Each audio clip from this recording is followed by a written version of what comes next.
Welcome everyone again to a new race of the Platinum Pilot Series. Welcome everyone, I welcome you to the Michelin Raceway Road Atlanta. That is where we are at today. Round 3 of the championship is upon us. And let's look where we are in the season.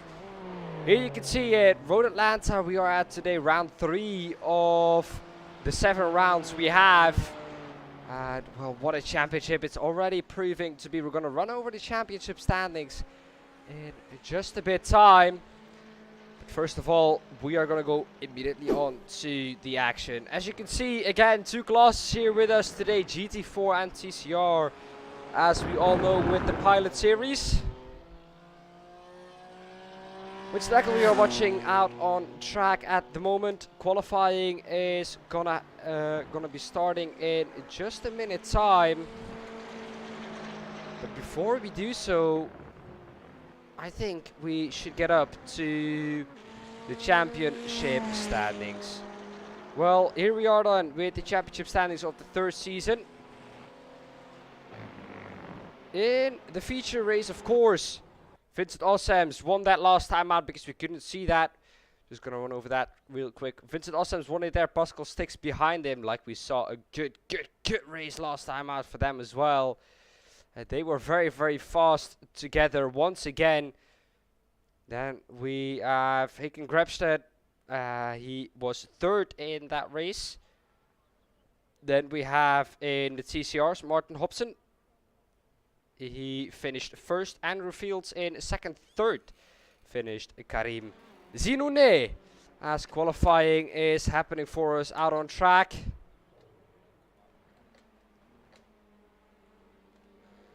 Gonna look with Andrew Fields here.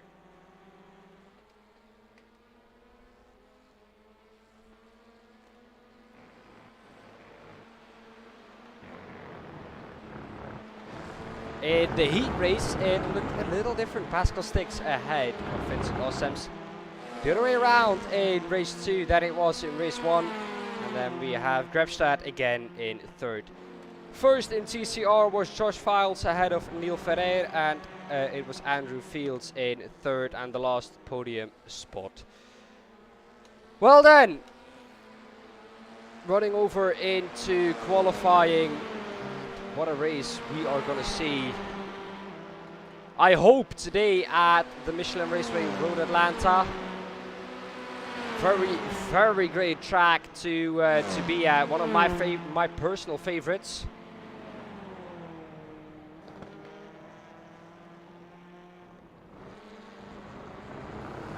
Qualifying 34 minutes long.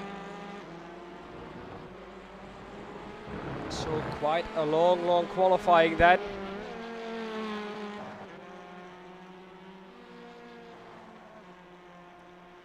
As you can see today again, 2 different fields here, TCR and GT4. Of course, both cars very different from each other.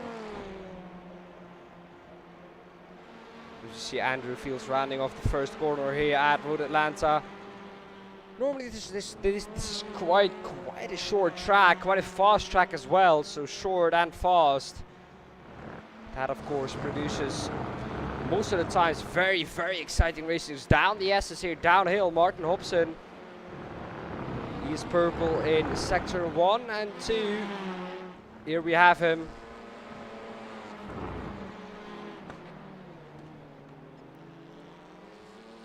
Martin Hobson driving with the XM livery.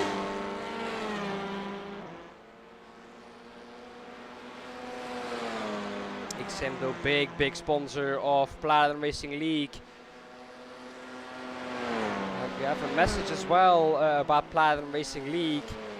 And I'm going to state the following. This is a statement that the founder and the big man basically of Platinum Racing League made, and that is Marnix. Marnix said, "Hi all, I've decided to stop with Platinum Racing League after the current season with managing and working on PRL."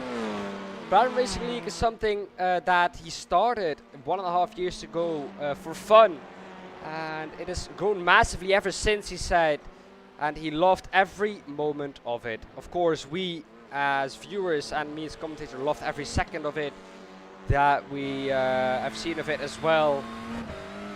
And the help I got and the community that we've all together built up is something very special for him, and I think for everyone else as well. And Platinum Racing League will always have, I think, a special place in our heart, but especially in Marnik's heart as well. It's just that PRL together with PAC and PRT, so Platinum Racing Team, and Platinum Endurance Championship is just taking too much work now for Marnix, and he wants to start spending time with friends and family as well, which is of course very, very important, and I think we do all understand that. So, yeah, that is basically about it. Also the PAC, of course, he wants to perfect that as best as possible, and he will continue with PAC and PRT, but it's just too much for him now. And of course he will be looking to, of course, with the other shareholders to keep PRL going. Of course, PRL will not stop, it's just that Marnix, our founder and our league starter, is just not at the moment willing or able to do all the work he needs to do to properly get it running, and he does not have the time for it. He wants to spend time with family and friends, which is of course understandable, but that is a statement of our founder Marnix Heijs, and I think we all do understand that.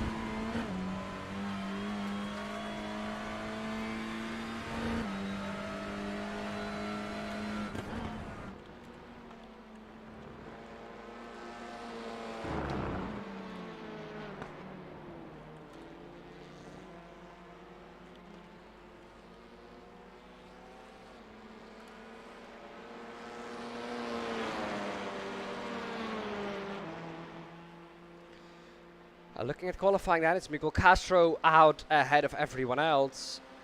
But the TCRs are out qualifying now.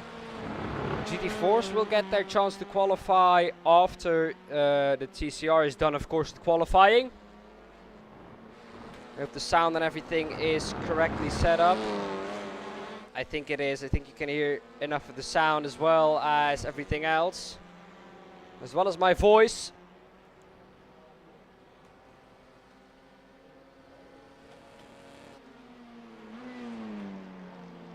But this should be a great, great race.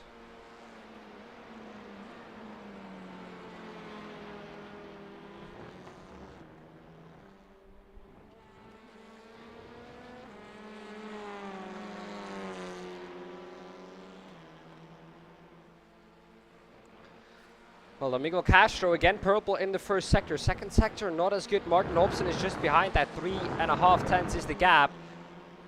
It's quite a big gap, actually. We do have more than 5 competitors for the TCR at this moment in time. We have 8 competitors in the TCR, which is of course not that much, but looking at the field we have overall, we have a pretty stacked field of very, very good drivers. Miguel Castro again, purple in the third sector. What can he do now? Going into sector 4. Here he is, gonna come across the line now. Purple there again. And he extends his lead over Martin Hobson. Martin Hobson here though, not improving at the moment. Everywhere yellow. So he's gonna pull into the pits now. Let's see if he's going to do a new lap. Brendan Roos. Of course, a short lap this one, so drivers get a lot of attempts. Just like we saw at the Red Bull Ring. A lot of attempts at getting a good lap down. Of course, at a bigger track with these TCRs, the lap is going to be a little bit longer, so you're going to get 2 or 3 less laps in at the end of qualifying. So you have a little bit more margin for error on this track.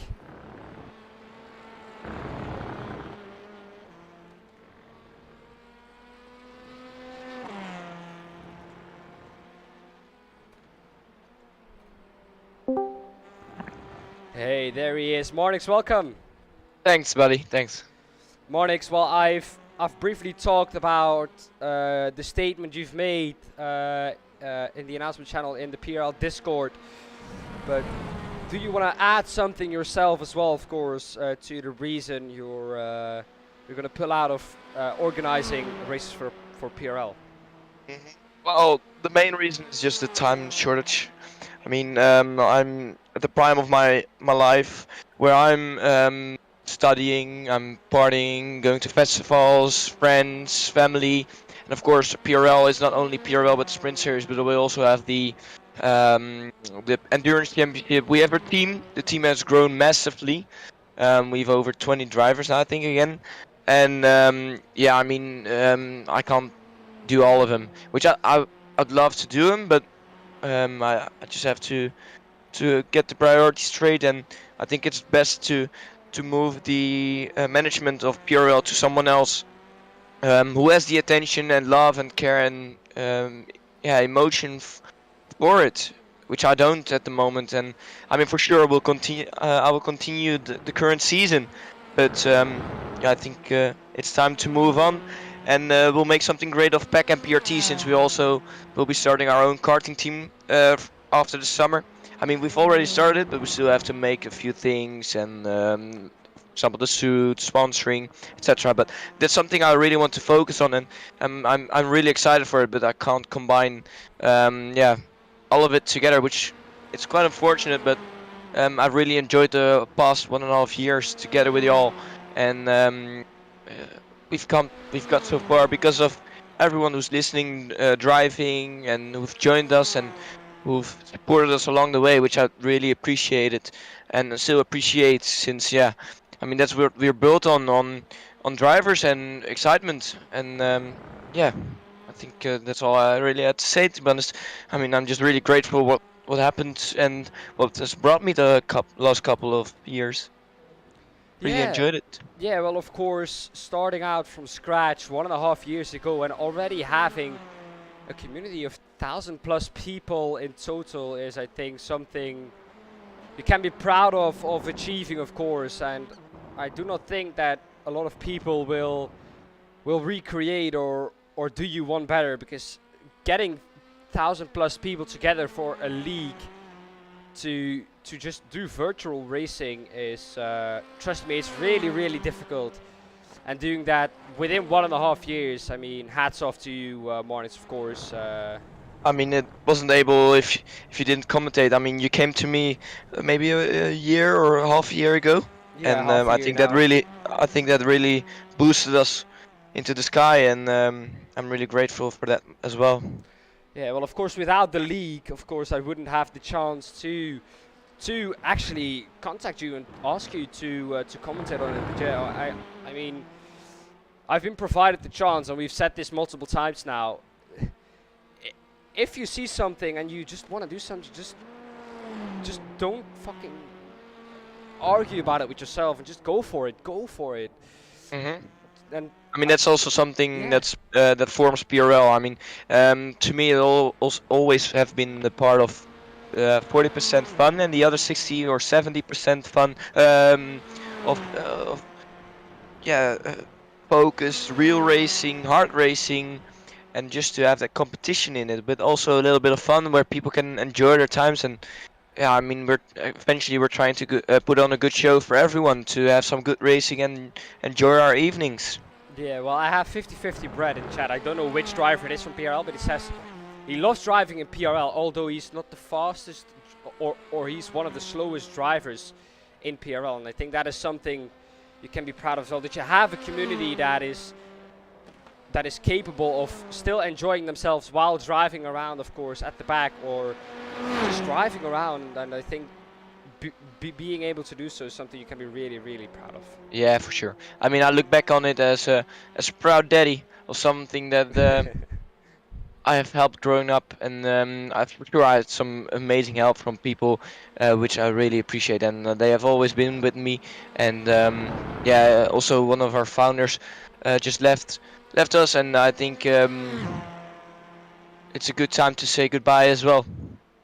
I mean, it's not a goodbye, but it's just stepping down from one of the leads of the organization as the manager form.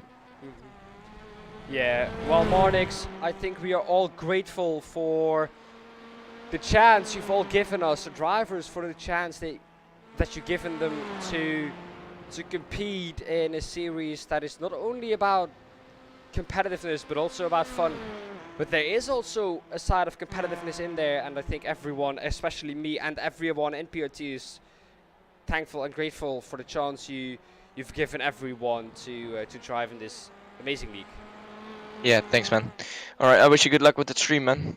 Thank you. Yeah, you could stay here. I mean, it's I no mean, I problem. have to announce something in like 30 seconds. I only have 2 minutes left to finish the lap, and after that we'll have I have to qualify myself, so Yeah.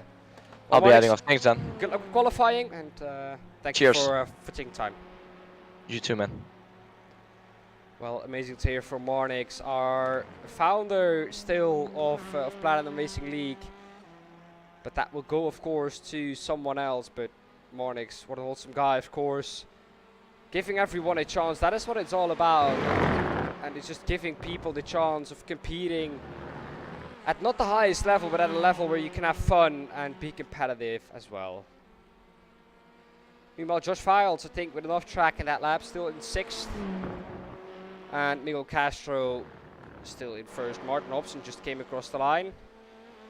Here he is on the top now, down through the S, absolutely throwing the car in.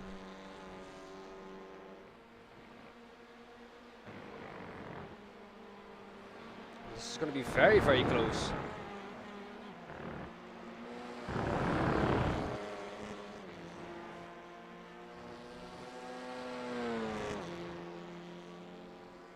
Everyone in the pits, as you can see, these are the last laps our drivers can get in.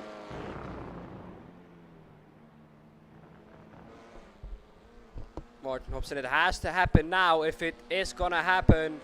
Purple again in the 2 first sectors. Can he improve and at least strengthen his position at the top? Looks like Josh Files is again going to start from a little bit further back. No, sadly, it's not working. We'll work on it, I think, after the stream, Marnix, if you have time. You can work on it. It's a quick fix, I think. But there you go. Martin Hobson not finishing the lap. Karim Zinouné also not finishing the lap. Andrew Fields and Josh Files. Josh Files, don't look at those 2 first sectors, because his last first sector was purple. So it could just be that it is just not a personal improvement, but still a very, very fast time. Looking at the sector times, it's definitely not slow.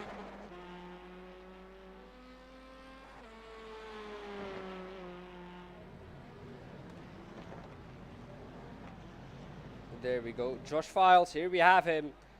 His last chance to snatch that pole position away from Miguel Castro. And it sadly doesn't happen. Now we have GT4 qualifying then. Out on track.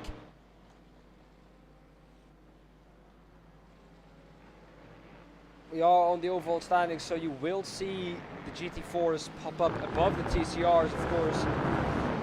The GT4s, depending on track, just 3 or 4 seconds faster than the TCR.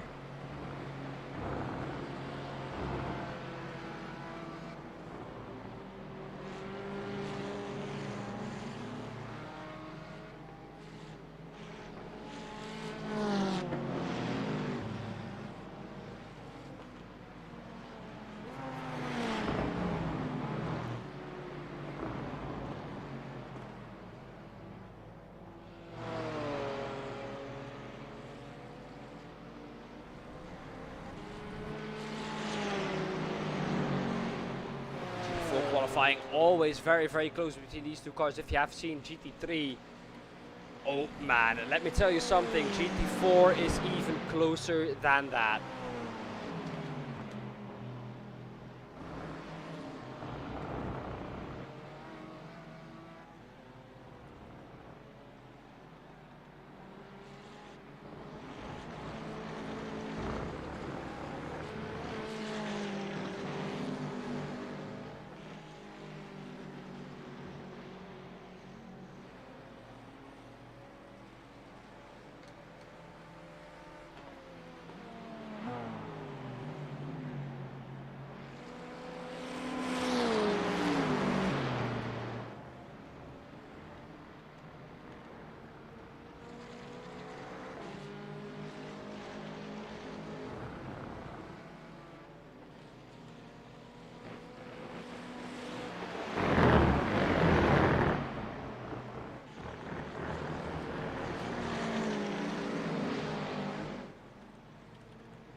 Down the back straight he comes down into the tough chicane. It's a really quick chicane. Downhill braking, which makes it even more difficult.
Of course, the McLaren proving to be quick once again. In second is Lucas Thompson. Now you can see on the top left who we have selected. But of course, our main man today, Hacken Grabstad in that Aston Martin. Very quick again, purple in sector 2. But Vincent Ossems in the McLaren, quick in sector 1 and 3. Grabstad improves his time, but here he comes, Vincent Ossems, purple in 3 sectors, and he jumps up to the top 2.5 tenths. Easily done. Well, it's never easy, of course, for the drivers, but of course here you can see how easy it is to get it wrong at this track, a track that really punishes mistakes. Kergo Balog.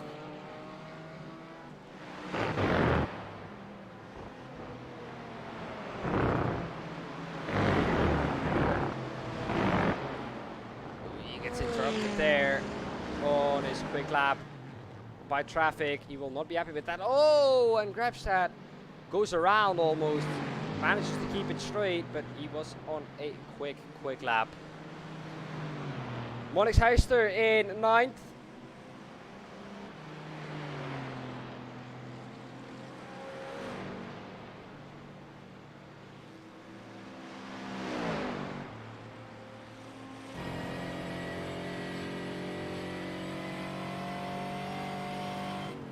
Snackle across the line, goes up into P9. I really expect more from him in a GT4, really in every car, to be honest, because he's just a really handsome driver, or a really handy driver. He can drive a lot of cars very quick. Monix Heister across the line, still in P10. Dorian then, he's currently in P3. Can he jump up a position or maybe 2 to take pole position? The answer is no, he can't. He does improve his time, gets closer to Grabstad. 2.5 tenths is that gap currently. Winston Eckel improving again in sector 1 and 2. The BMW, he says, one of the slowest cars in the GT4s, which of course never want to hear from a driver, because having a slow car means you can be as quick as someone else, but still not technically be as quick as them on pure pace. Winston Eckel then yellow in sector 3. Vincent Ossems purple in sector 1, yellow in sector 2. Winston Eckel across the line. Here he comes. What can he do? P8 only for the Dutchman.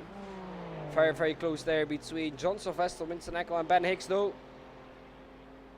Vincent Ossems, can he improve his fastest lap time and the fastest lap time of this session so far to just strengthen his lead at the top of the standings? The answer is no, he can't. Quite a long way off. John Sylvester coming through. Also not improving with a 128, not a time you want to see. Just about quicker than TCR. Michael Fitzpatrick, or Rory Fitzpatrick as we know him in the community, in the Aston, at the moment slower than Mikel Castro in the TCR class. Got to P1 though in GT4 is 3.2 seconds. Which is quite big, to be fair. You can see it. He's quite a long way off. But he only needs to improve by just about a tenth to get ahead of Mikel Castro. Vincent Ossem's then just behind him there. We can see him for a brief moment on the straight, improving as well. Green sector 2, purple sector 1. So if he can improve, that would be nice as well.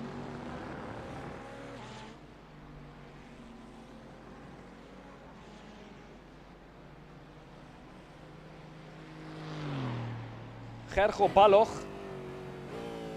in 6th. Where can he go up to? Vincent Ossems though does improve his lap time.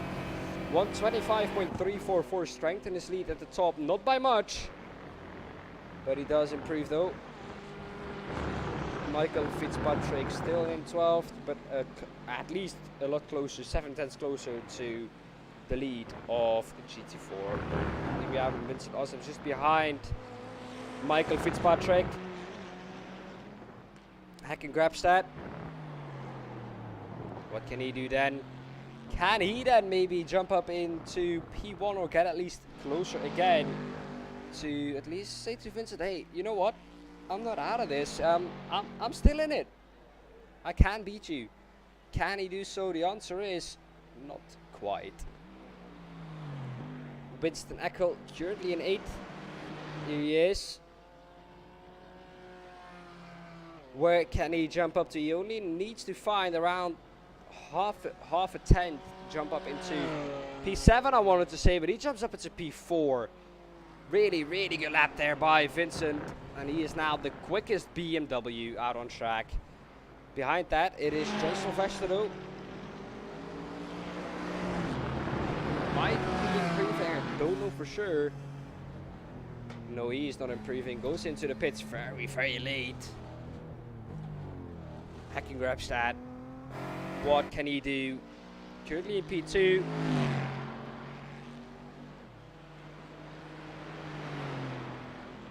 With a purple 2nd sector. You should be able to do something about it at least. At least close the gap is what he's going to be aiming to do. But if you're second by 1,000th of a second or second by 2 seconds, you're still second, so it doesn't really matter, I think, for him. But it would be nice to see the gap close at least a little, for him to say, you know what, I can do this, and the gap is going to close, I think. Not really. Lap does not count. He had an off track in there, I think, and I think that was in the 2nd sector in the SS.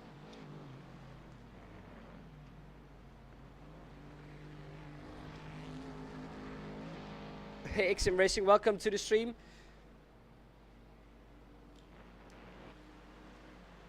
It's no worries, it's my job to live stream this. As we see Vincent Ossems again, can he improve through the last corner onto the straight across the finish line? Is it going to be an improvement? He's quite a bit off there, 3/10. Ben Hicks also across the line, does not improve. 2nd. I can Grafstad again. Green in sector 1. That is where Vincent had purple last time round. Winston Eckel in P5 improving. In P4, Lucas Thompson improving. Everyone in the top 5 almost improving now. Adrian De Vlog in 7th. Can he improve? Do not think so. Looks like he's quite a bit off in sector 1 and 2, but across the line, Hacken Grepstad. What is it going to be? No, oh, it is going to be enough to challenge. 25.415.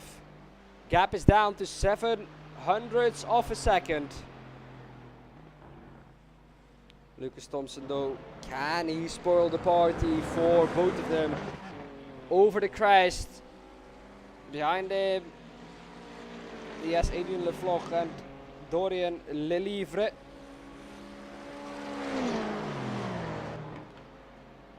Across the line. And that is an improvement, goes up into P3. Hagen grabs that, then Purple in Sector 2. He is pushing everything out of that Aston as we have 4 minutes of qualifying left. Of course, this track is very short, like I said multiple times now. So a little bit more laps for the drivers. And I think that is going to play into the hands of someone like Grabstad. Lucas Thompson though in third, improving as well. Vincent could go down a lot of places here if he does not improve himself. Adrian Lefloch in sixth, improving in sector 2 across the line. Hacken grabs that. What is he going to do? The answer is... Oh, he gets even closer. Within 400ths of a second. A 25.383. Wow. He has still a couple of laps to improve again.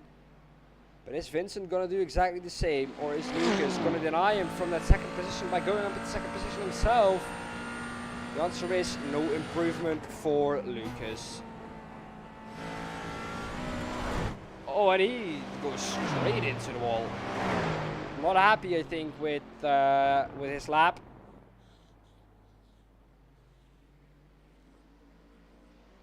Or did he get touched from behind? Didn't really see it. I think he has finished his lap now.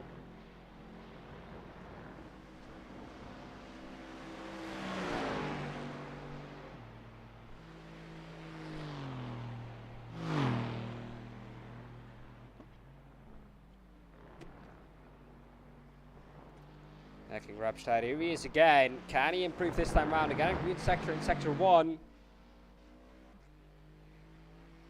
I can't agree for a sector. What can he do? Can he improve in the last sector as well to get that pole position? The answer is not really. Quite a long way off this time round. You can't always throw 6. That's what they say. Dorian Lelivre in 4th position, improving in sector 2, but not anywhere else. And in front of him, a big snap for his teammate in the Sonax, Aston Martin as well. Side by side, and they have a touch. And that is not going to help his lap time. He will not be happy with that. Trust me. The driver is never happy when it's qualifying, when his qualifying lap gets interrupted. But he does have one last shot. Ben Hicks in 9th. Can he improve? The answer is yes, he can. But he does not improve by position. The second grab shot. 2 yellow sectors, sectors 2 and 1. Dorian Lelivre also yellow, and Adrian Lefloch also yellow. So I do not think that we are going to see any crazy improvements in the last couple of seconds of this qualifying session. And then we have the full grid lineup for you.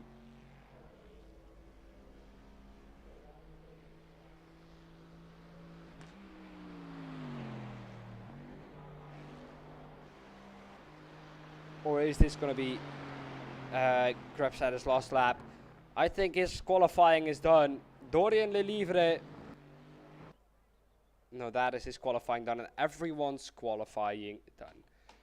Looking at the grid then, here we have it. Vincent Awesome starting on pole position alongside Haken Grabstad. He is in 2nd.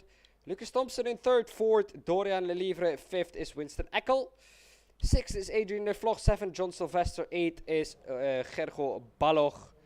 9th is Ben Hicks. And 10th, Marnix Heister. 11th is Niels Manshanden, and 12th, and I think last of the GT4s is Rory Fitzpatrick. First then of the TCRs is Miguel Castro. Second, Martin Hobson. Third, Brandon Rose. Fourth, Karim Zinune. Fifth, Paul King. Sixth is Josh Files. Andrew Fields is in seventh. And eighth is Miles Owens.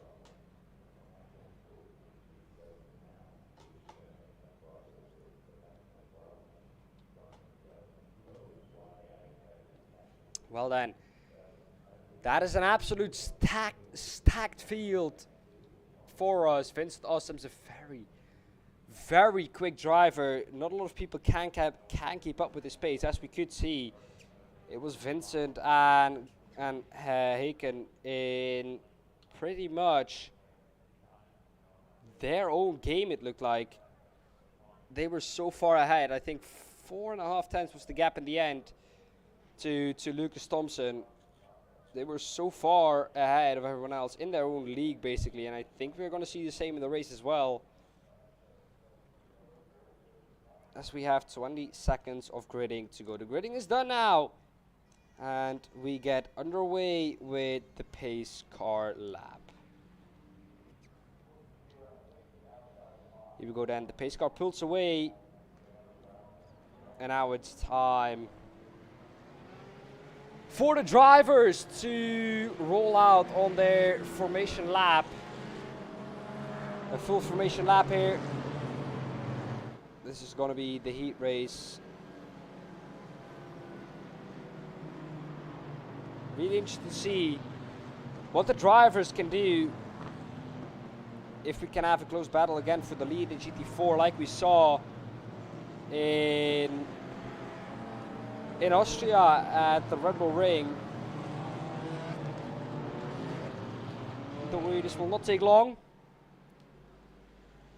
This will be a short formation lap because this track is not that big. Already down to the S's. Then we have one straight going into two, basically 90-degree right-hand corners. And then one long straight afterwards, which I think we're going to see a lot of slipstream action going on.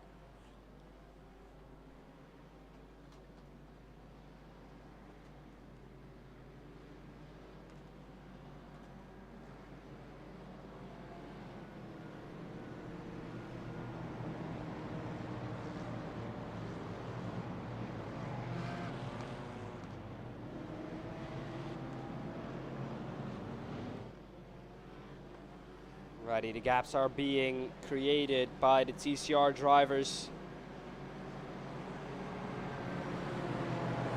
His car is going to pull away in just a few seconds' time. We have this long straight and then a chicane and an uphill to go until Vincent Awesomes can lead the way to green for this field.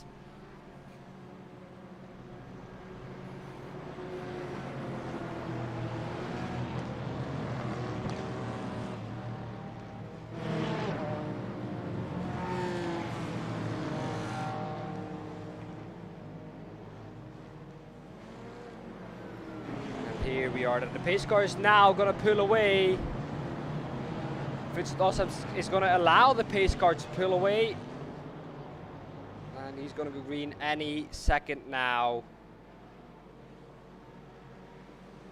It's Vincent Awesomes leading the field to green. Green. And it is green now.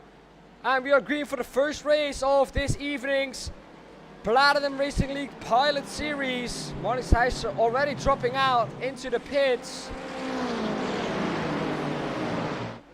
Not what you want to see, but it looks like the GT4s have all got through cleanly. Winston Eckel in P5, still in P5. And the TCRs as well. Miguel Castro still in the lead there, as we saw last time out. He is very quick in a league of his own. As we see a spinner there, I think in the background. Who might that be? Is that Brandon Roos? Yes, it is. He was up into third after the first few corners, but sadly that is a spin for him. He will not take good points this race. I think he's out of it already. 20 minutes this race. And we have still the feature race coming up. Vincent Ossam's defending from Lucas Thompson. He can grab that being overtaken, and now it is Lucas Thompson going down the inside of Vincent Ossam's. Vincent Ossam's keeps the door open there, and now he's under attack from Grabstad as well. Down the inside, not really corner to go here through side by side. Thinks the better of it, slots in behind, but now is Grabstad going to be able to attack Lucas Thompson into the first corner? The answer is no, he is not. But that is an amazing first lap for Lucas Thompson.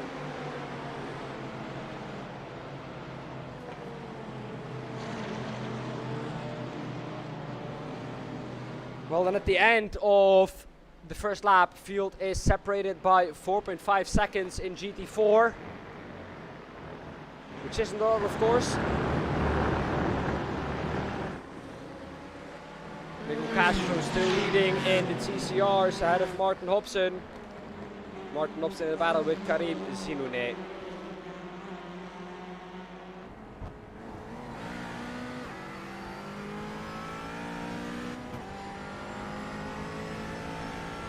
Thompson, can he build on the lead he already has?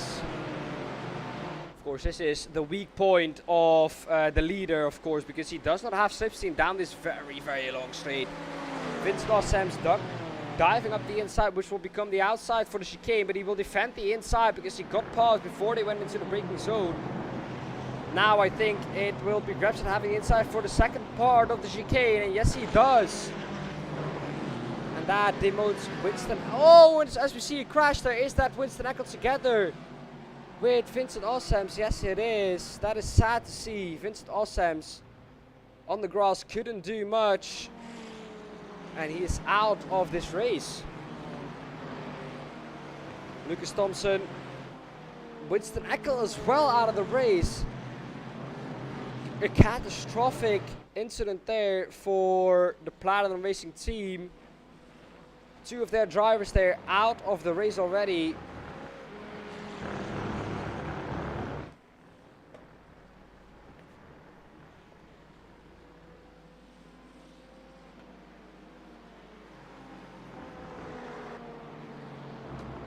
Oh, that is sad to hear there for Marnix. Nothing I think Marnix could do about that. If you want to come into the commentary room, Onyx, to have a chat, or anyone else of the drivers, feel free to do so. Get into the waiting room, I'll get you into the commentary room. We'll have a nice chat about the cars and everything. Now and then you can continue your merry way again in race 2.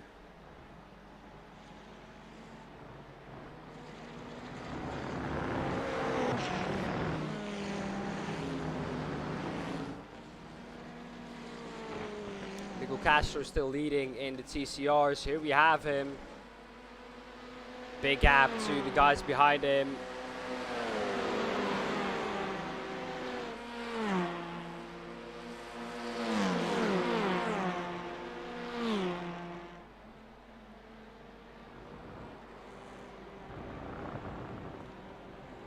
Oh, look at this. 3-4 wide all across the field.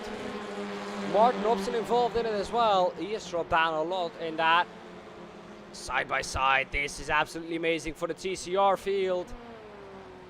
Martin Hobson going to go around the outside of Karim Zinoune. Is that going to work? Yes, it is. At the better speed through the last corner there.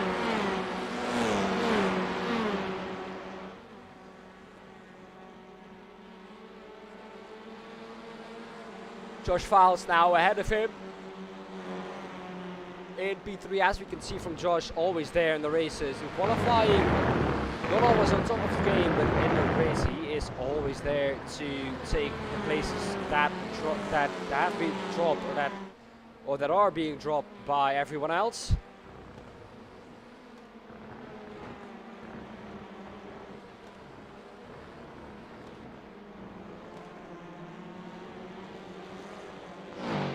Hacken grabs that. 6/10 is the gap at the front of the field.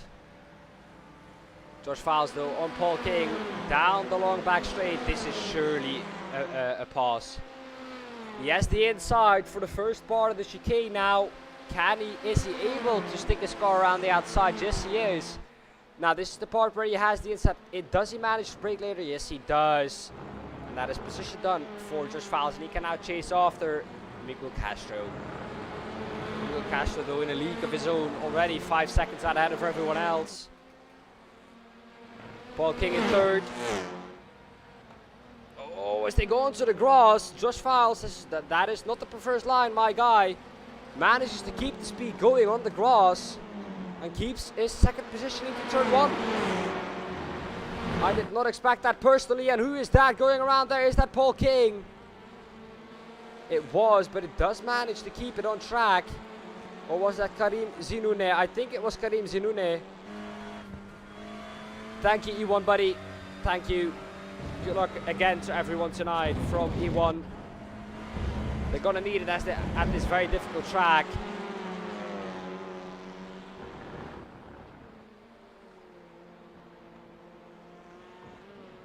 Leading the field though is Miguel Castro, and now at the front of the GT4 field. Let's look at this battle. Aston against McLaren. Aston, one of the faster cars just all round, basically in the GT4s, and that is showing through the S's down the straight as well. Has the same speed as most of the cars down the straight, but is faster, a little bit faster through the corners. So it has the advantage most of the times of just getting that good exit onto the straight and then just being able to overtake that way. And then it also has the advantage of just having the same straight line speed, so not having any deficit anywhere on the circuit really. But this must be it. Very close to the back of Lucas Thompson, down the inside for the first part of the chicane, or is it going to be done before they get to the break when he pulls out of the slipstream? Is alongside, halfway alongside though. He's going to have to outbrake him. He slots in behind again, down the inside. Can he outbrake him? Yes, he does, alongside, and paused before they get to the second part of the chicane. And that is Grabstad up into the lead of this race. Amazing driving there from both drivers to keep their car clean.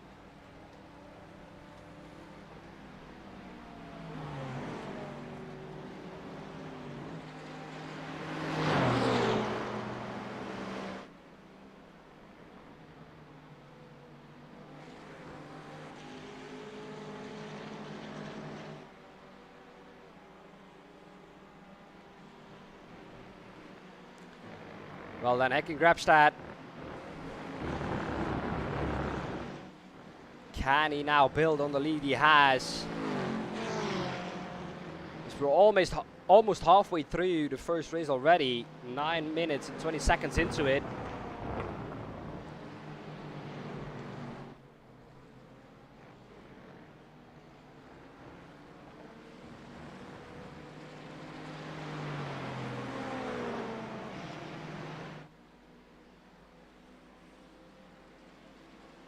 Ignia Motorsports will be very happy with Grabstad at the moment, with Haken. Lucas Thompson in second. He can clinch onto the back of him. Keeping in that slipstream is a very important part of his job. As we see big battles further down the field as well.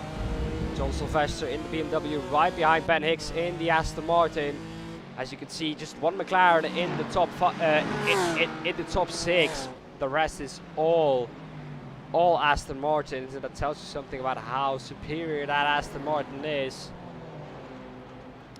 You do have BOP, but it's just you can't turn a good race car into a bad race car without just making it absolutely shit. If you do the BOP correctly, the Aston Martin will still have the edge because it's built more like a race car.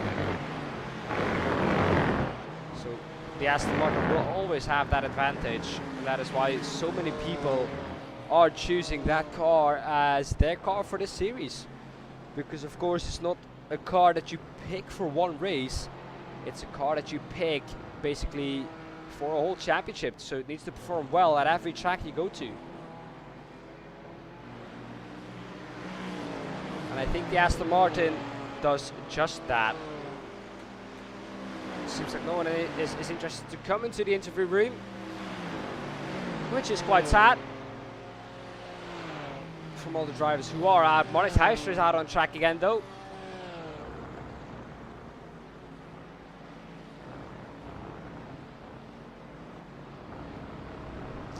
BMW, a car that is one of the slowest, or considered to be one of the slowest of this field.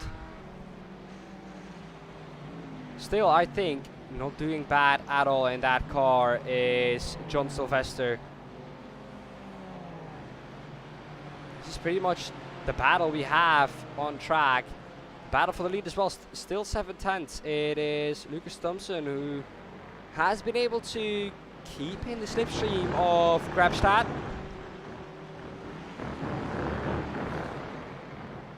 So if he can keep that up, he might be able to pull on to the back of him on the long straight, of course. Slipstream very much working there.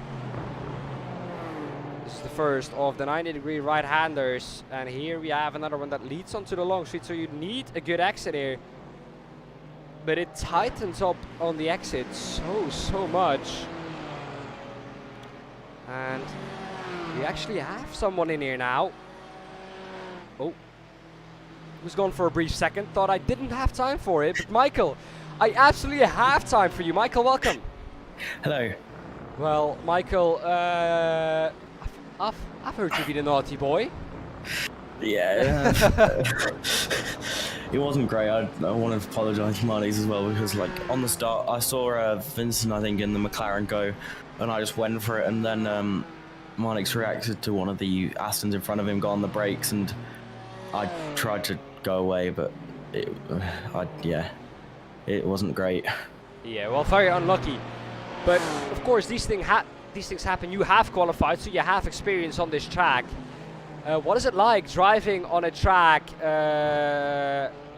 that is Road Atlanta, with so many areas where you just get punished very harshly for a tiny mistake? I really love this track. It is one of my favorites. Not very quick at it, but I do like it. But yeah, some of the corners, like a millimeter on the grass and you're in the wall, and it can be very scary sometimes. Yeah. Well, what are you going to be looking to do better then for race 2? Well, I don't know how it works with race 2. Will I start? I don't know if I start behind all the TCRs. So I hope I don't. But if we do, try and get through all those and then see what I can do from there. But yeah.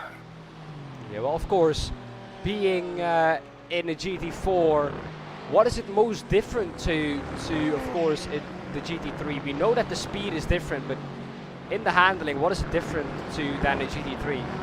I think there's just a lot less. I think there's a lot more understeer. Like there's not as much downforce, of course. So when you're going into the corner, you're braking a lot earlier, a bit earlier, and then you're not able to carry the same amount of speed through the corners. And how do the cars perform on the brakes? Is it the same as a GT3, or is it more oversteery on entry, or? I'd say it's a bit worse on the brakes than the GT3, so you have to brake a little earlier. But for the Aston, at least, it does like to have a bit of a snap. But when it's okay, I think it's really good as an all-round car. As you can see, it's like 5 of them in the top 6 or something. It's quite. Yeah, the top 6 is P1 is an Aston, P2 then is a McLaren, and P3 till P6 is all Astons. Yeah, the McLaren's the odd one out. Yeah, well, and I think we have more BMWs, which is considered to be the slowest car in GT4, than McLarens in the GT4 class, which is or for me, surprising, because why would more people pick the slowest car instead of like the middle car being the McLaren? Yeah. Of course, we have BOP, but you know, of course, as a driver of the Aston, that you can't make a good race car into a shitty race car without making it absolutely shit. And with BOP, you can't do that. So, of course, the Aston will always have the advantage because it's built more like a race car. It just feels more like a race car, so we'll always have that half to a tenth advantage over everyone else. Yeah. To be fair, though, the BMWs they've not been slow. They've been quite quick, a lot of them. So Well, I think the BMW's doing the right thing. yeah, definitely. Which is Well, always good. of course, we see that the BMWs are, one is retired in the form of Winston Eckel, but the other two that are going around are just at the back of the field.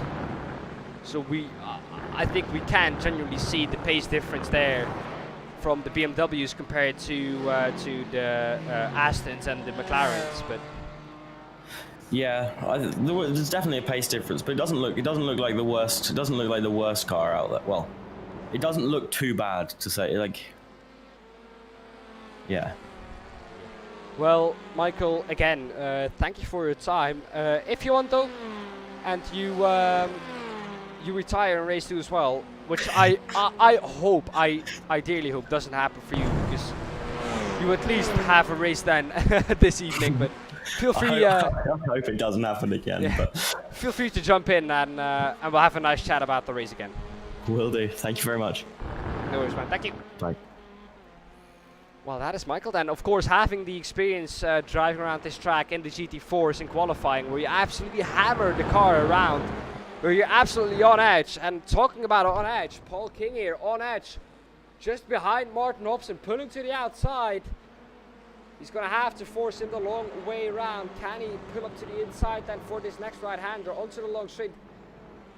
Martin Hobson well out the slipstream of Josh Fowles. This is for second, third, and fourth. Just behind this is Karim Zirune or in fifth, challenging for fourth if he can catch up. But can he catch up is the question.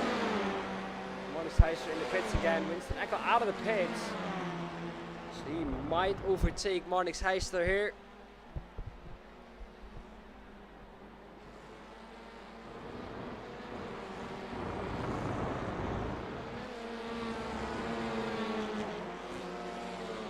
Well, I think it's something very nice we've added that drivers that retire can come into the chat or into the interview to just have a chat about how their race went, what exactly went wrong, and what they're going to try and do better or look to do better in race 2, and just have a chat about how the circuit is.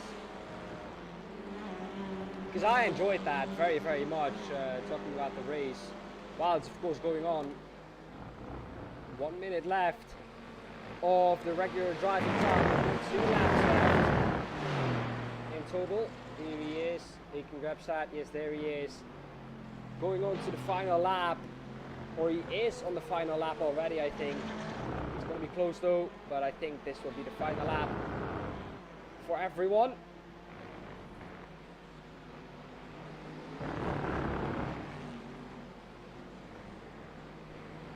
It's again an Aston that is going to win. Of course, it will be Vincent Ossem's out of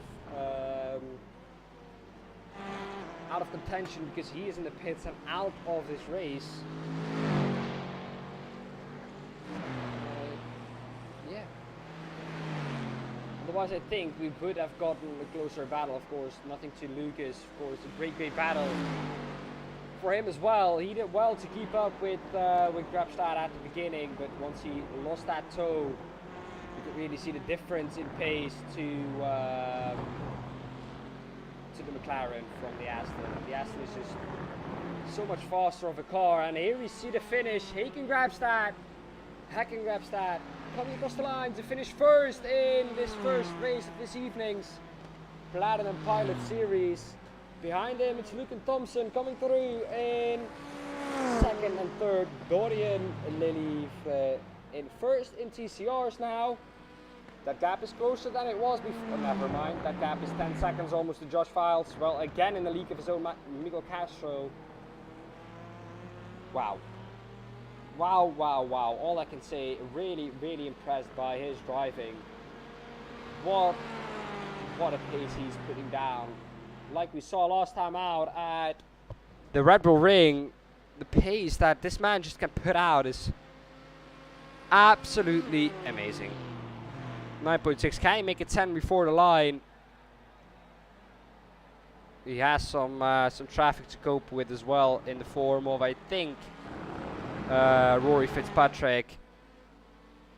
But across the line comes Miguel Castro to win again in the Platinum Pilot Series TCR class. And then this is the gap he had to Josh Files. Only now coming over the crest.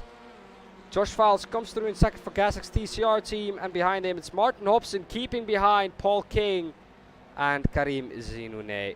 What a race it has been again. We'll look at the results in a bit. But wow. Great driving from everyone once again.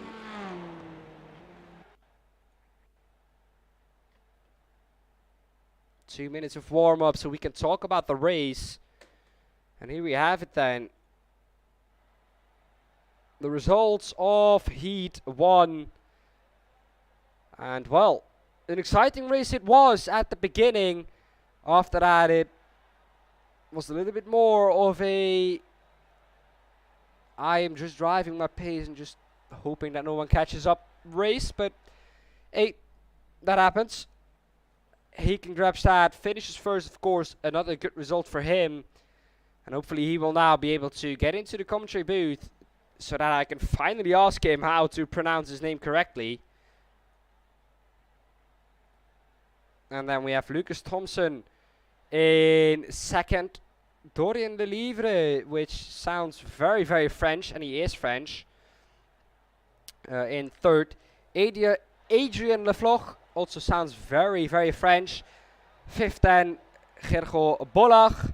Sixth is Ben Hicks. Seventh, John Sylvester, and eighth, Niels Manshanden. Then we have the TCR class, the last of our finishers there. Or the first of our finishes there is Miguel Castro. Josh Files in second. Another good result for him, starting from a little bit further back in the field. Martin Hobson started, I think, second, but dropped down at the start and manages to claw his way back up into P3 there. P4 there is Paul King, and P5 is Karim Zinoune. 6 is Andrew Fields. 6, Miles Owens. I expect a little bit more from Miles though, but hey, not a bad result from him. And Brendan Roos is in 8th in CCR. Behind that we have all non-finishers, but this is how they look, and this is how everyone stacks up. 20 drivers in this stacked field today. And I think we'll look at the grid for race 2. Here we have the grid then. For race 2 here. He can grab that again on pole position. Lucas Thompson. Well, what can he do from second this time round? I expect him to be more consistent than he was last time round. But of course, these starting positions based off the finishing of the last race.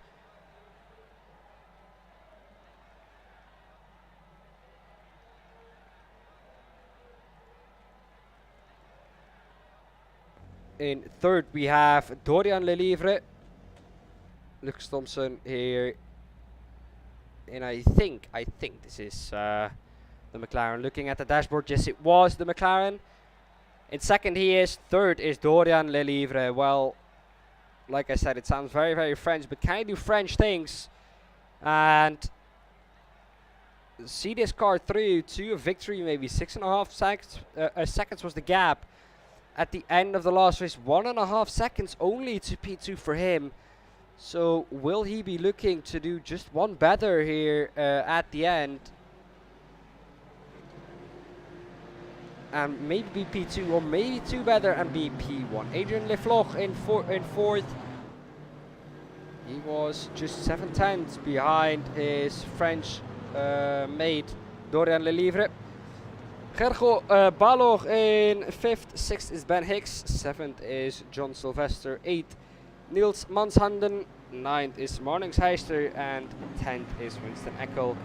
Rory Fitzpatrick in 11th and Vincent Ossems in 12th. Then looking onto the TCR field, Miguel Castro starts on pole position there, Josh Files in 2nd. Will we see the race that we saw last time, or just a few seconds back again. Will Miguel Castro run away with the lead again and just leave everyone in the dark? Martin Hobson in third, fourth Paul King, fifth is Karim Zinoune, sixth is Andrew Fields, Miles Owens is in seventh, and eighth is Brandon Roos.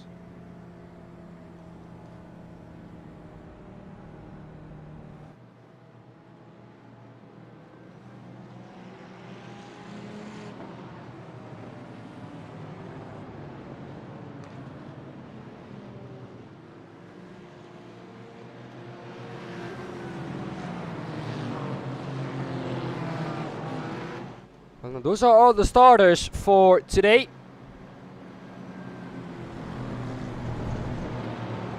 We're already onto the back straight, so very close to another green flag and the last running of this evening.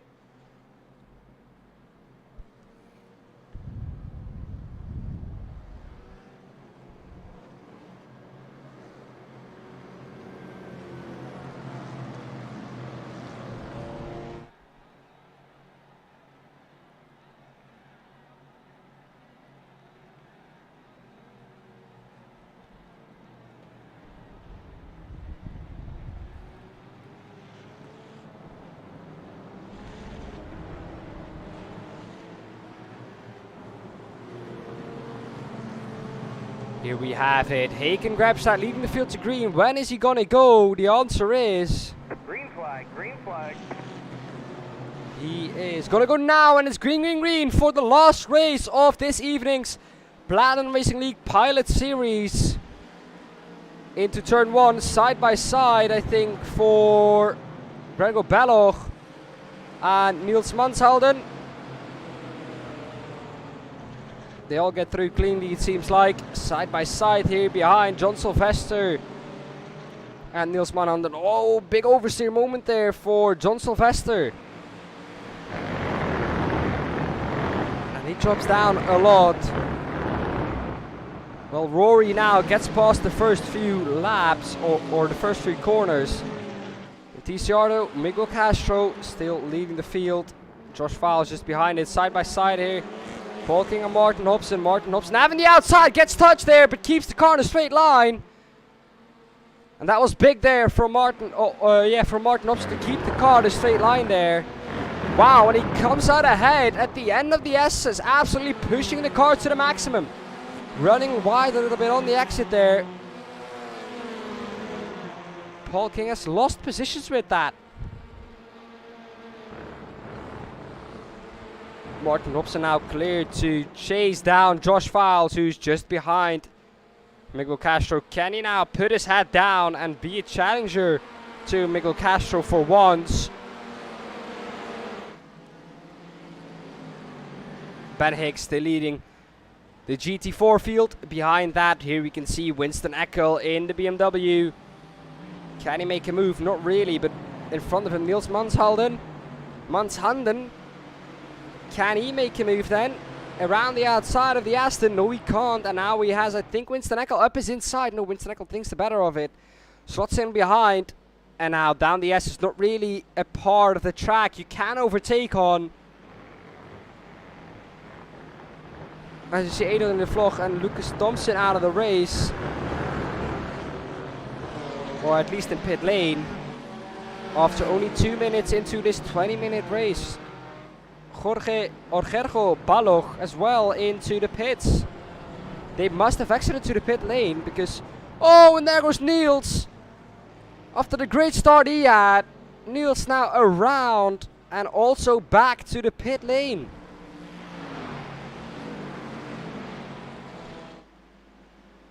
Well then, this is not what you want to see. Again, 4 GT4s retire at the beginning of this race.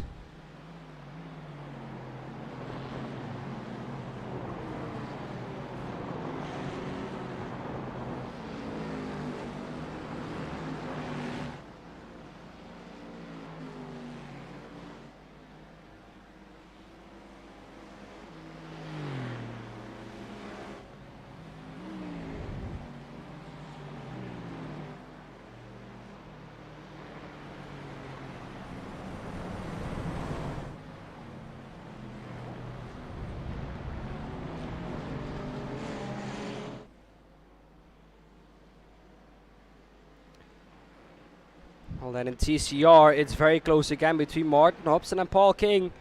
Going at it again. Martin Hobson just seems to attract great racing. There's always great racing around this man. Oh, and he goes off. Can he keep it in a straight line?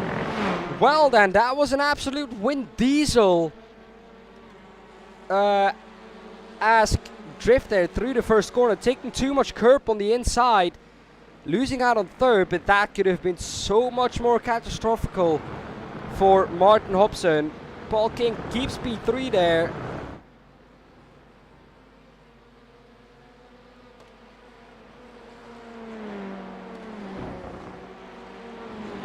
Well, again, I think it'll take the drivers a while to cool off and get into the waiting room for an interview if they have retired. Or they just don't want to. That is also, of course, an option, and they're free to do so. But here again, Martin Hobson, what can he do? Seems like he's dropping back a little bit. He misses a little bit of pace. Don't know why that is all of a sudden, but it's Karim Zinune who's now trying to attack Martin as well. I don't know why, but it seems like Martin just misses a little bit of pace in this second race, in this feature race. And only 5 minutes into it, he has to do this 3 more times.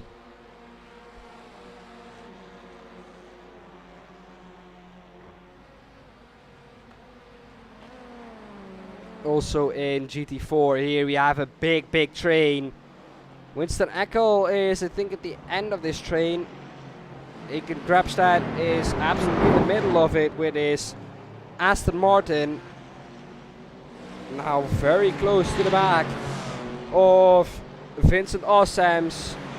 But Vincent Ossems himself attacking the Aston Martin from Dorian Lelivre.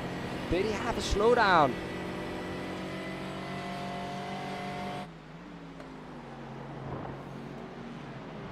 The answer is yes, he did. Vincent Ossems. Oh, that was a big move again. Let's look at that again.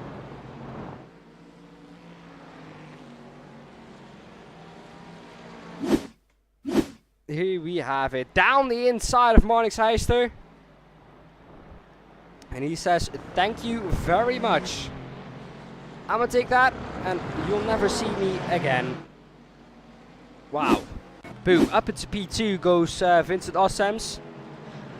Can he now chase down Ben Hicks?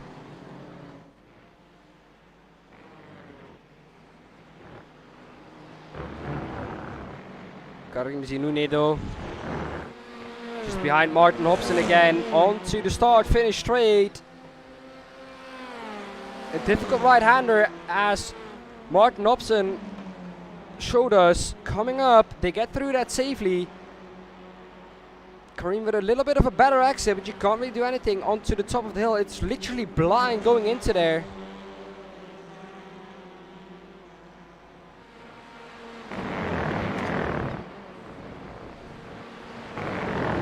And Martin Hobson keeps that position.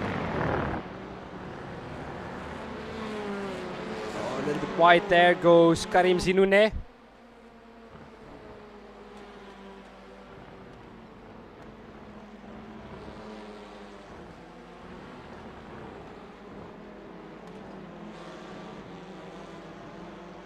This is the closest battle we have on track at the moment.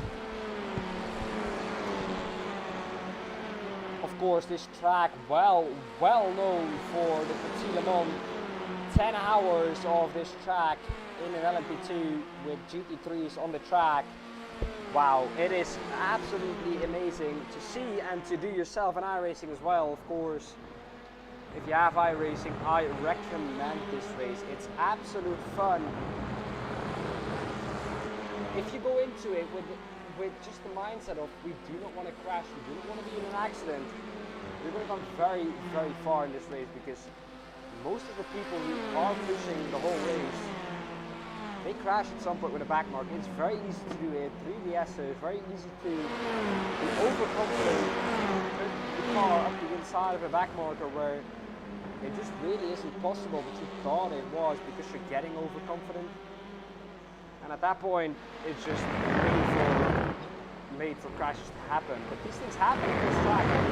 It's a track that kind of really promotes such kind of racing.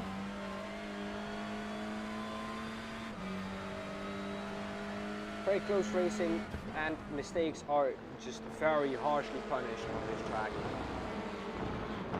Grabs that though for third in the GT4 class, right up against Vincent Arsens.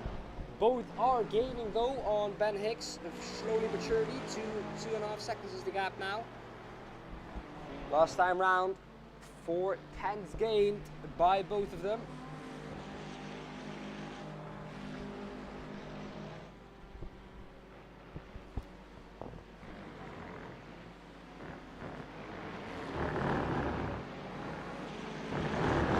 Very, very close with the Aston and the McLaren.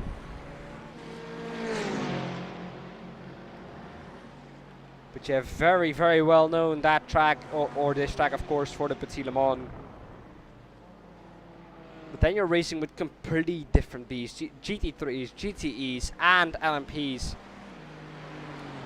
To be fair, wow man, wow, that is just, wow.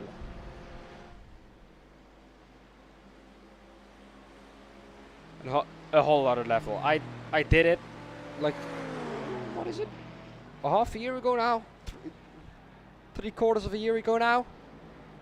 And I still remember it. It is an absolute pleasure to do. And if you go around this track and you're actually kind of decent at it, it feels so satisfying to do.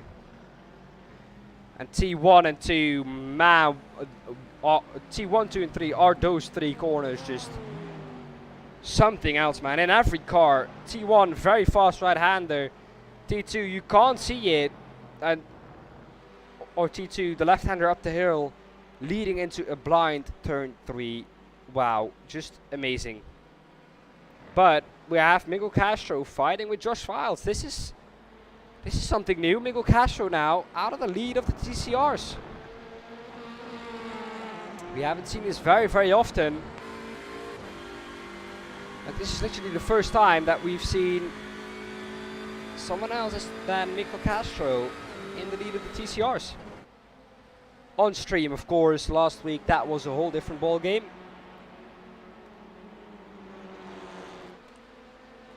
Last week the standings were as follows. In the heat race, Josh Files ahead of Neil Ferrer in the TCRs, Andrew Fields in third. But in the feature race, it was Martin Hobson winning from Andrew Fields ahead of Karim Zinouni.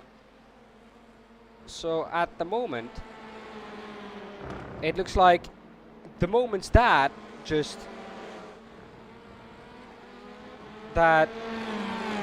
Miguel Castro is here, he dominates the TCR field. And of course, I think Josh Files was out of the running pretty early on last time round, or in race 1 this evening. Now he actually has a chance, and he's proving to everyone that he can challenge Miguel Castro, and he can keep up with him. Behind him, those side by side, Martin Hobson and Paul King. Martin Hobson on the outside. Now gets the better exit onto the start-finish straight, but can he do something up the inside or around the outside of T1 maybe? The last corner, another corner where you want to go through side by side, but I think he's just a little bit too far back. He's gonna look at the inside though. Is he gonna outbrake him? Yes, he is. Down the inside. He is there. Gets the run up the hill, and he now has the inside for the right-hander, but there's a long left-hander afterwards, so is going to be able to keep it.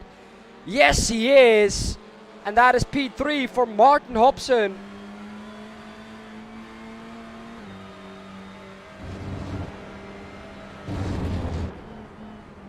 Wow. Absolutely amazing. Oh, a little bit of a touch there. Karim Zinouni with Paul King. Little door handle touch. Now we come on to the long straight. A little bit of a bad exit there from Martin Hobson. Paul King has a good one. Into the slipstream he goes, pulls out. He can't pull out because Karim Zinoune is there, and he's now pump drafting Martin Hobson along the straight, which is benefiting them both. Can he keep ahead of Karim Zinoune? The answer is no, he can't. And Karim Zinoune takes over P4 from Paul King. And with only 6 minutes left, this is a battle, I think, to stay for the rest of this race.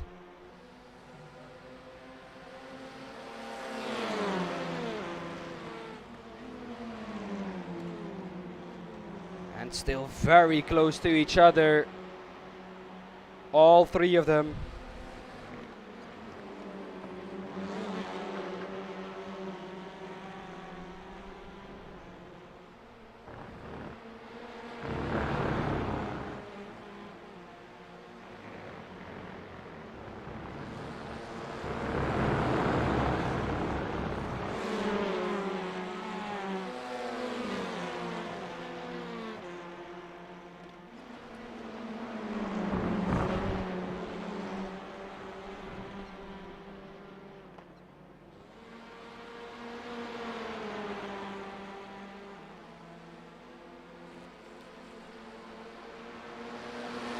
Paul King is dropping back a little bit of the two ahead of him now.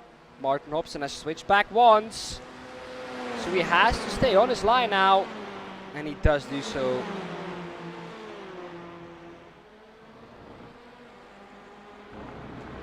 Karim Zinoune up the inside. That is a big launch, but he gets it. He gets it ahead of Martin Hobson now, and up into P3.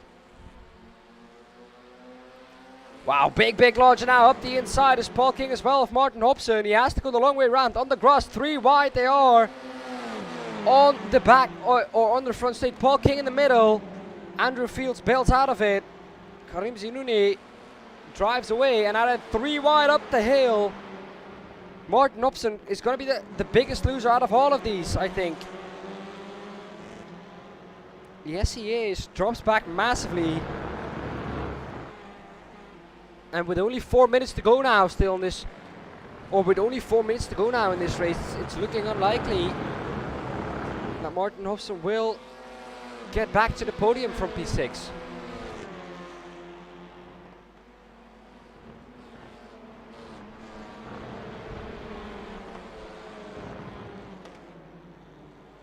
Brandon Roos though in P7. What can he do?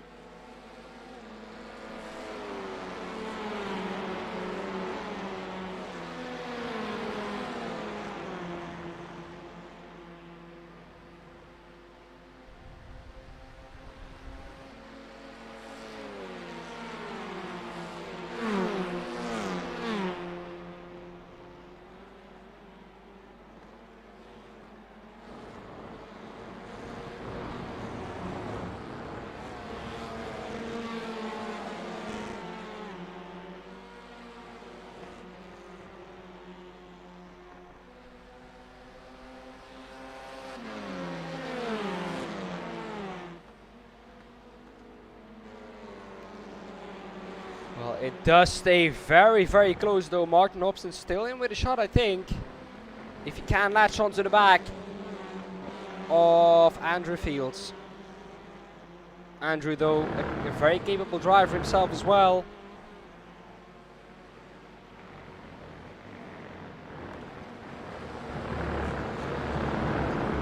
So we have a battle for 3rd place in GT4 as well.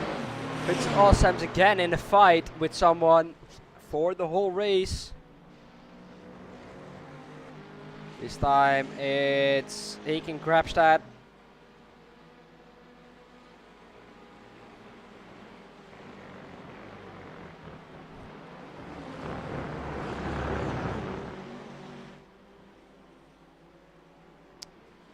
Trying to break the toe here is Vincent Wholesome's. Weaving on the straight.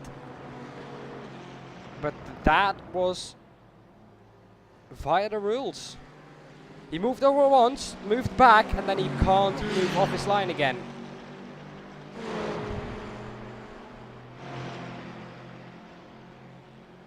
So he needs to move off once, but he has to tow himself as well. So Grabstad is going to have to come from a long way back. But downhill braking, like we saw, very, very tricky. This is the battle, though, for first, second, and third. In one shot here after 18 minutes. They are now going to start the last lap. But what did Vincent do? A very bad exit there through the chicane. Did he have a slowdown, maybe? White flag is shown, the last racing lap. We're going to turn this evening for the Platinum Racing League Pilot Series. Ben Hicks is I think, going to be safe because something happened to Vincent Ossems. And is Haken Grabstad going to get through now? Yes, he is. Ahead of Vincent Ossems now. But that McLaren is fast in a straight line. The only thing he has to do is keep close until the back straight, and then he will easily breeze past again, I think, into the chicane.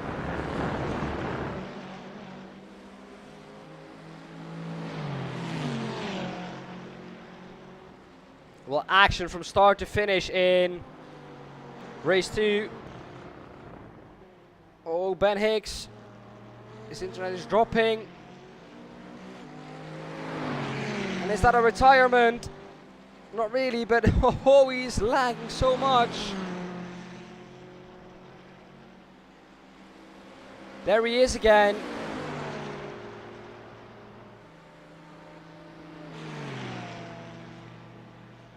Down the inside is he going to go, but around the outside is Vincent Ossems. Can he keep that line? Yes, he can.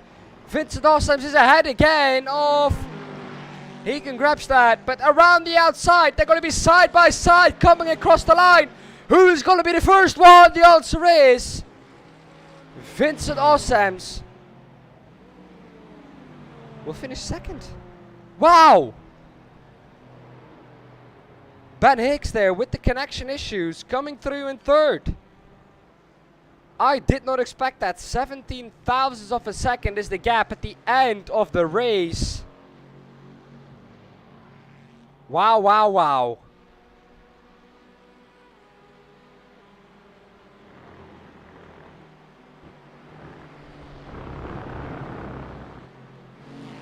Ticiardo, Nico Castro. What can he do?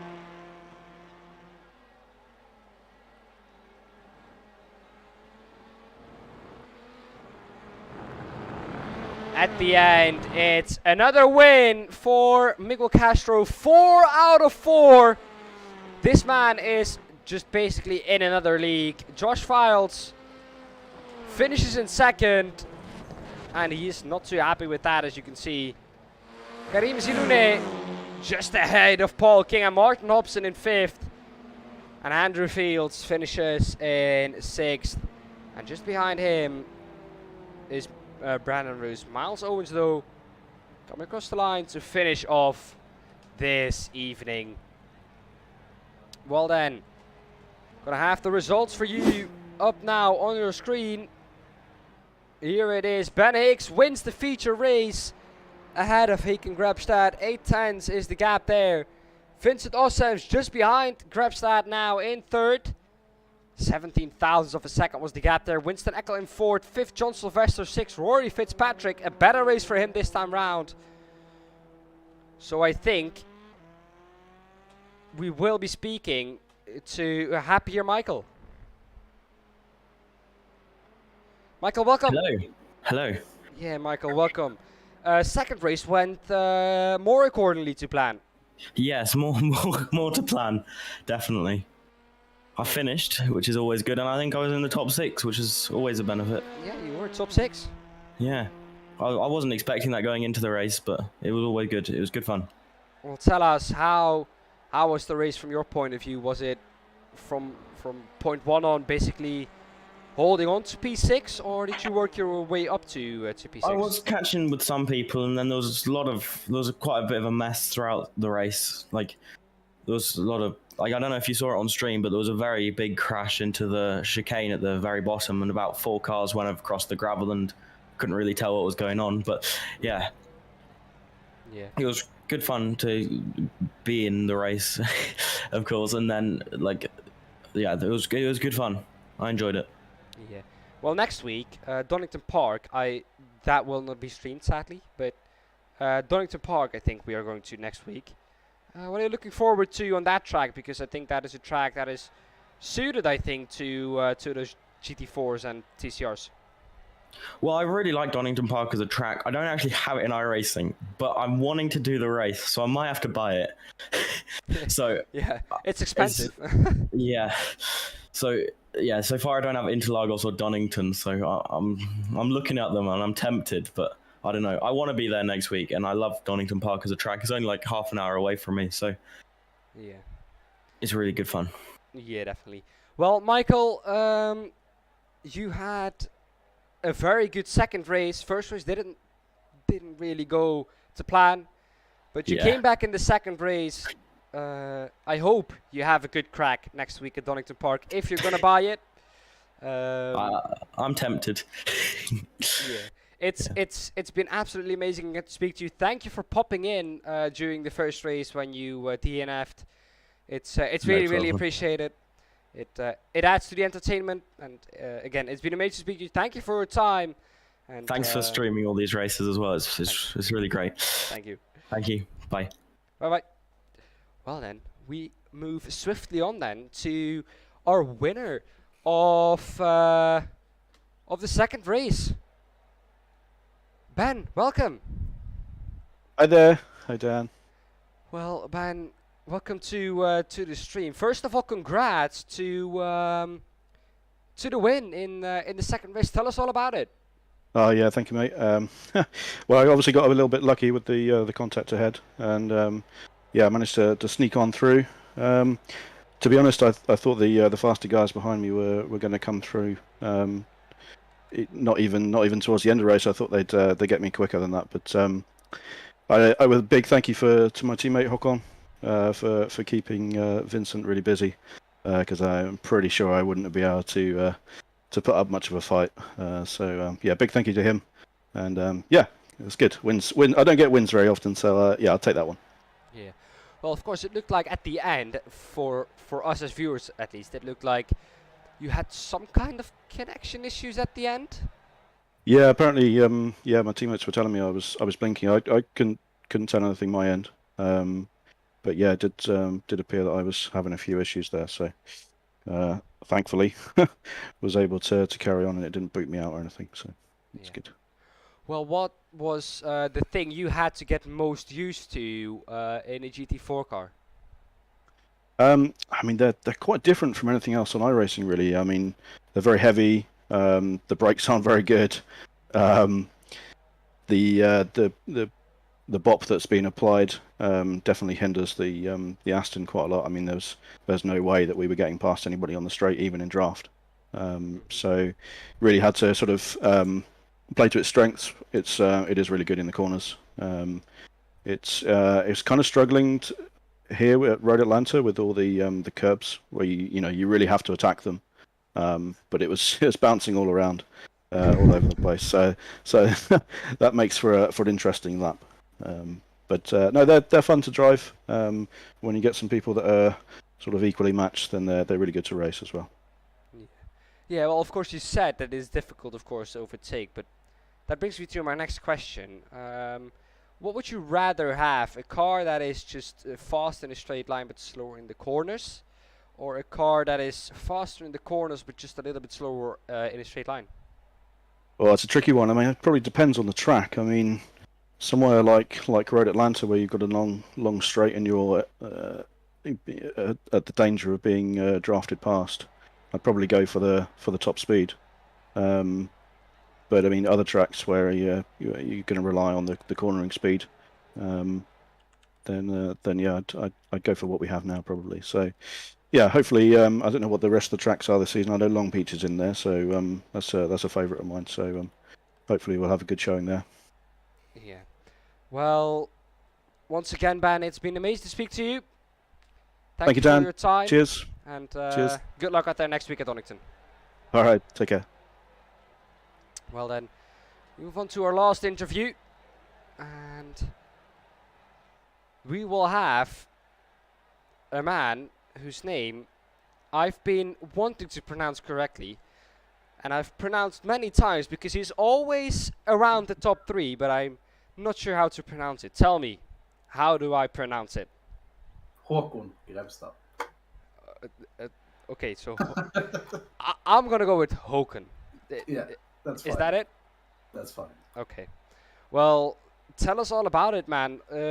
Race 1, I think, very successful. Not how you would have wanted it, I think. Yeah, fairly successful in the first race. Sadly, me and Vincent came together there. I squeezed him a bit on corner exit out of the chicane, and instead of lifting, he kept his foot in it and kind of forced my car to go straight instead of actually giving him room. So I couldn't give him more room because he was hitting my left rear and basically forcing my car to go straight. And he ended up with the shorter end of the stick on that one. And yeah, fortunately, I was just able to keep on going. Yeah. Well, of course, race 2. I actually thought, and this is not a joke, that you won it because SDK at one point said, so my time is said that you were in front of Ben together with Vincent because Ben had some weird connection issues, but then it suddenly switched back to Ben being first. So apologies if you watch the stream back and I'm just shouting that you've won the race, and then I realized that it jumped back. But yeah, tell us all about it. You managed to keep Vincent up for Ben to win it.